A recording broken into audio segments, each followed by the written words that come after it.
میں ذرا پلوشہ خان صاحبہ کیوں کہہ رہے ہیں بلاول بھٹو زرداری صاحب کے صداقت علی بھائی صاحب کے اور ہمارے وزیر اعظم اب انہوں نے لفظ استعمال کیا چور ہیں، کہاں سے ثابت کر لیا آپ نے کہ وہ چور ہیں؟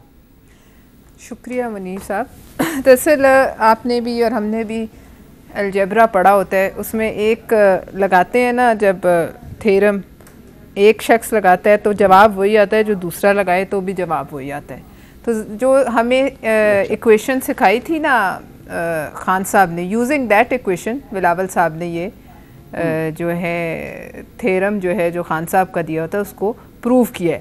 لہٰذا بات یہ ہے کہ آج جو باتیں مجھے اور یہاں جاوید لطیف صاحب کو اصولی طور پہ تو ویسے کچھ کہنے کی ضرورت اس لیے نہیں ہے کہ اگر آپ یہی ٹیپیں اگلے 20-25 منٹ چلائیں تو انہی کا جواب دیتے ہوئے حکومت کو جو ہے وہ کافی مشکل وقت میں جو ہے وہ پیش آئے گا. بات یہ ہے کہ یہ بات جو بھی آپ چلا رہے تھے یہ ایک دفعہ نہیں ہزاروں دفعہ چلی ہے، مختلف جلسوں میں کہی گئی، ہر روز پریس کانفرنسز میں کہی گئی، دوسروں کی پگڑیاں اچھالی گئیں، دوسروں کو چور کہا گیا، ڈاکو کہا گیا. کون سی وہ چیز تھی جو نہیں کہی گئی؟ حالانکہ یہ بھی کہا، حتیٰ کہ یہ بھی کہا گیا کہ میں IMF پہ اگر گیا تو میں خودکشی خدا نہ خواستہ میں کر لوں گا اگر جانا پڑا، اگر لوٹوں کو ملانا پڑا، اس سے اچھا میں اپوزیشن میں بیٹھ جاؤں. اگر ان باتوں کو آج ہم دیکھیں، اس زمانے میں بھی تیل کی قیمت عالمی منڈی میں طے ہوتی تھی، اس زمانے میں بھی تیل کا اتار چڑھاؤ عالمی منڈی میں جو ہے وہ ہوتا تھا، اس زمانے میں بھی جو ہے جو اکانومیز ہیں انٹرنیشنل وہ لنکڈ ہوتی تھی، کیپٹلسٹک اکانومیز. لیکن آج کوئی اس زمانے میں زرداری صاحب یا میاں صاحب کے سین میں تو تیل کا کنواں نہیں تھا جہاں سے وہ نکالتے تھے، اپنی مرضی سے قیمت اوپر کرتے تھے، اپنی مرضی سے قیمت جو ہے وہ نیچے کرتے تھے. لیکن اس وقت خان صاحب کیا کہتے تھے؟ یا تو انہیں اس وقت یہ علم نہیں تھا کہ ایک عالمی منڈی ہوتی ہے جس میں قیمتوں کی جو ہے وہ اتار چڑھاؤ سے فرق پڑتا ہے. اس وقت انہوں نے اس کو چوری سے تشبیہ دی. اگر آج ہم انہیں یاد کرا رہے ہیں 23 روپے فی لیٹر اس وقت یہ تمام جو ٹیکسز اور لیویز اور جو ہیں وہ ڈال کر 23 روپے فی لیٹر اس وقت حکومت لے رہی ہے. ہمارا ان سے سوال ہے کہ جو عوام کی حالت زار ہے، جو عوام کی اس وقت حالات ہیں، وہ نہ میں اس پہ کوئی ایگزیجریشن کر سکتی ہوں، نہ میاں جاوید لطیف کر سکتے ہیں، اور نہ صداقت عباسی صاحب اس کو جو ہے کہہ سکتے ہیں کہ ہم جھوٹ بول رہے ہیں.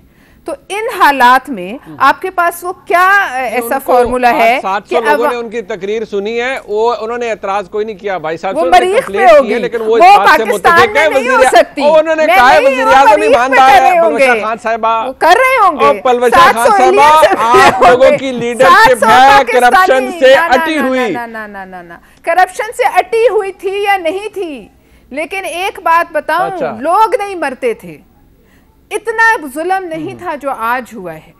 آپ اب یہ جو ہم باتیں کرتے ہیں نا، برینٹ، کروڈ، فلانا، عالمی منڈی، ڈیمانڈ، سپلائی، یہ باتیں اگر یہ ساتھ بھوک اور غربت سے تو ہر دور میں ہوئی ہیں، ضرور ہوئی ہیں. میں نہیں کہہ رہی کہ یہاں کوئی حالات ایسے تھے کہ جو آئیڈیل کسی دور میں رہے ہیں، لیکن آج جو حالات ہیں ان کو ہم کیا ان پہ آنکھیں بند کی جا سکتی ہیں؟ یہ کہا جا سکتا ہے کہ آج لوگ جو ہیں تکلیف میں نہیں ہیں؟ منیب صاحب پورا خاندان، دیکھیے نا، ہر خاندان کی ایک سیلف ریسپیکٹ ہوتی ہے، عزت ہوتی ہے، سفید پوشی ہوتی ہے، بھرم ہوتا ہے، سب کا ہوگا، ہمارا آپ کا بھی ہوگا. پورا خاندان ایک کمرے میں ایک پنکھے میں سونے پر مجبور ہے، پھر بھی ان کے بل 5-5 ہزار آتے ہیں. میں بہت خوش ہوتی اگر وزیر اعظم صاحب یہ ایبسلیوٹلی ناٹ IMF کو کہتے، جو اسی سامراج کا کارندہ ہے جس کو وہ ایبسلیوٹلی ناٹ کہنا چاہ رہے ہیں. ہم بہت خوش ہوتے اگر وہاں کھڑے ہو کے. جی یہ آپ پتہ نہیں کیوں یہ بات کر رہی ہیں. بھائی صاحب نے کہا ہے کہ بھائی مہنگائی ہے، مانتے ہیں، لیکن ہمارا وزیر اعظم ایماندار ہے، وہ باہر پیسے نہیں لانڈر کر رہا، جعلی اکاؤنٹ نہیں بنا رہا، فلیٹ نہیں خرید رہا. لیکن ان کے تمام کابینہ جو ہے آدھی سے زیادہ وہ بھی پینڈورا لیکس میں آ گئی. آدھی سے زیادہ کابینہ نے آٹا، چینی، وہ دوائی باتیں کر کے ٹھیک ہے، وہ بات میں مانتی ہوں. لیکن یہ بات ہمیں بتانے کے بجائے 7 اپارا چوک ہے، ادھر چلتے ہیں، یا آپ کا کیمراز بھی ساتھ ہیں، وہاں چل کے یہ بات کرتے ہیں تو دیکھ لیتے ہیں. عوام اگر مانتی ہے تو ٹھیک ہے، ہم بھی ان کے ساتھ ہیں.